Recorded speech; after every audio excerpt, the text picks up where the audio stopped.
Hello everyone and welcome back to the JP on Comms YouTube channel for another update style news video about all the things ongoing at Maidstone United currently. And of course, if you have been living under a rock for the last 12 or so hours, then you would have missed all of the contract announcements that I'm going to be talking about in this video today. Rhys Greenwich, Sam Corn, Bhavesh Gurung, and of course the skipper Gavin Hoyte have all renewed their contracts ahead of this upcoming 23-24 National League South campaign. So we're going to be talking a little bit about why I feel that is and what I think these players may be able to offer us ahead of this upcoming season. So of course we'll start off with Rhys Greenwich. Rhys Greenwich, fantastic player, someone I've been very much so hoping that we're going to be able to tie down before this season does start. He's currently 26 years of age, going to be 27 in a few months' time, around the time the season start at the end of August. So I think that is a really good deal.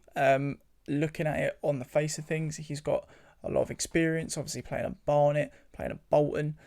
He's someone who's picked up a lot of experience outside of a league like the National League South. This is going to be one of the lower levels that he's played at, especially in recent years. And for me, I think he's going to excel. I think his pace, power, height, strength, everything is really going to come good for us in this season. I can't, as long as he stays fit, see him being anything less than one of the best centre-backs in the league. So I think for me personally that this is an incredible signing for us. Obviously, he's had his injury, played 12 games in this last season in the National League, did score 1 goal in that time as well. Obviously got that red card against Dorking, don't want to talk about that. But, this injury has obviously kept him out for quite a while. We don't know the extent of the injury, I doubt we will. But as we've seen with other players in the team this season who have been let go, it does seem that they're being quite strict on people who might have recurring injuries. So to me, that says that his injury woes are no longer. And for me, that's going to be a really good thing going into this new season. We want to keep everyone fit. We want to have a smaller squad as possible, really, to reduce that cost. Quality over quantity, of course. Not exactly what we saw last season. So hoping we're going to see a good few performances from him in this coming season. I think he's going to be very much a regular feature in this side. So going on to the second player that was announced today, and that is going to be Corndog. Of course, if you did see Maidstone's tweet earlier on in the day, Corndog, the little picture tweeted earlier, was a little bit of a spoiler for the fans out there who know what that was all about. But again, another fantastic signing. 26 years of age, 26 games played this season in the National League and 4 goals scored. So he's kept up a pretty good scoring record in the National League. Of course, a step up from where he played in the previous season, but dropping back down, I've got no doubt in my mind Sam Corn is going to excel once again. His tenacity in this division is unrivaled. We saw last time around the amount of time and space that Sam Corn can create for himself, especially on the edge of the box, can benefit us, as well as the tenacity he shows in midfield. Winning the ball back is something that is very understated, especially in teams who are looking to perform well and attack on the front foot. If you can win that ball high up the field like Sam Corn does more often than not, then you're looking good when it goes to creating fast breaks, and that is how we excelled a lot last season. So, the pacey attackers we seem to have at the side, or well, hopefully are going to be recruiting more as well. Solwanjo Smith, fantastic player. Great pace. I think, we can get a few balls in behind to him, hit a few teams on the fast break. That'd be really impressive. And of course, Corn can get forward himself and pick up a goal or two along the way. So again, another fantastic deal for me. Obviously had another injury, but I won't repeat myself. Just take what I said about Greenwich in terms of the injuries and how I think it's going to look for these players. I think, as I said, they're letting go people they think is recurring. So next player that was announced, of course, going to be Bhavesh Gurung, another central midfielder, someone who's played in a variety of positions really this season. Of course, featured a right back, right wing back, left back, CDM, centre mid, attacking midfield. I'm sure he's played up front once or twice as a substitute cameo performance. So very much a utility player in the side. Not someone I think is going to start every week, but definitely someone who's got potential to. Someone who is more than capable of coming on, especially in the National League South. I think at times in the National League he did hold his own. Of course, we saw in that Aldershot away game. I keep going back to that because it was a very standout performance from Bhavesh. He was very good in that game. Definitely highlighted a few of the abilities he's got. Again, late driving runs into the box, someone who can help break the play up, very tenacious player, likes to get around, likes to work hard, a very, very good player in that case. So for me, that is another good option. Like I say, he's probably not going to be starting every week, but if the likes of Sam Corn or who else have we even got? Maybe Sam Bone, if he's playing in midfield for a few games or something like that, needs rotating. Obviously, Aaron Sibiot as well.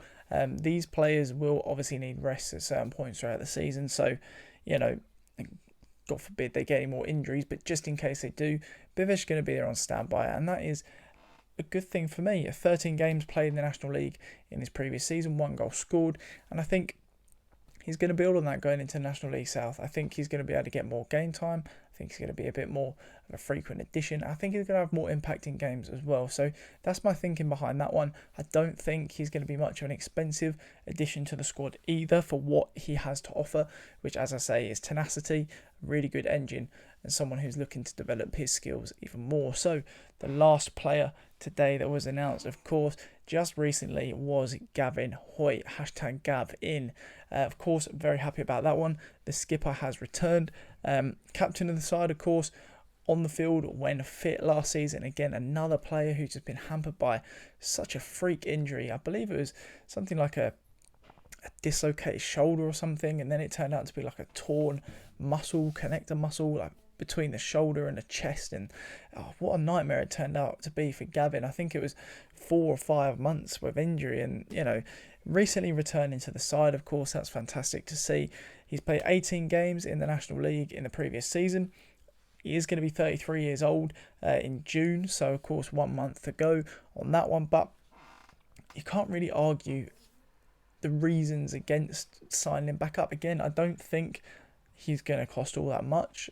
Again, you don't really want to look at people as just a number, but in the end of the day, it's a business. The club will, of course, be looking at the numbers side of things and whether what they're getting from a player is worth the money they're putting in. And I think you get that plus more with Gavin.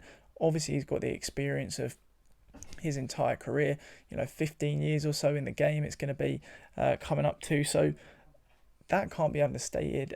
We've got a very young side. I think we need to try and retain as much experience as we can. It's going to prove useful. He's, of course, the only contracted right back at the club currently, unless you could argue, of course, Bivish playing there, but I think he's going to be more of a central role personally. But yeah, Gavin, great news. Obviously, the captain of the side, wealth of experience, a right back at the club, a fit right back at the club as well. So I think that's a really good deal. I think we've got 4 great deals going on there. I think Gavin, Bivish, we're probably going to see a little bit less of than Greenwich and Corn. But I think they're, like I say, they're both going to have very good things to offer to this side at very important moments in the season, because you can bet your life there's going to be a point in this season when we've got some big games coming up, and lo and behold, an injury comes up or a suspension comes up.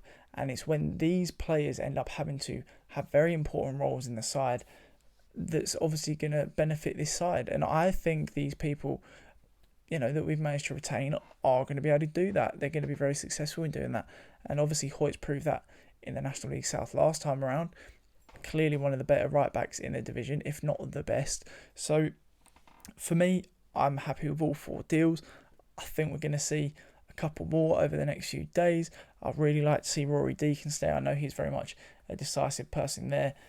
I'm a little bit unsure as whether that one's going to happen or not. Perry Andelo, Nathan Jeke as well. A couple good young players I think could prove quite useful to this side in a very similar sense, maybe like to Bivish. Good players who can come in, play in a couple of different positions. Perry, of course, can play up front, a little bit deeper as well. Jeke can play really across that front 3 and in that sort of attacking midfield role too. So for me, I think we could benefit from seeing a couple more of the players who are yet to be retained announced in these following days, but we'll have to wait and see on that one. So that is going to be all from me today. Thank you so much for watching. Do subscribe to the channel if you do like these news update style videos, of course, giving a few of my own thoughts and opinions on these deals as well. If you did like this video in particular, do leave a like down below, and of course leave your comments down below on your thoughts on retaining these Maidstone United players for next season. So thank you all again so much for watching, and I'll catch you in the next one.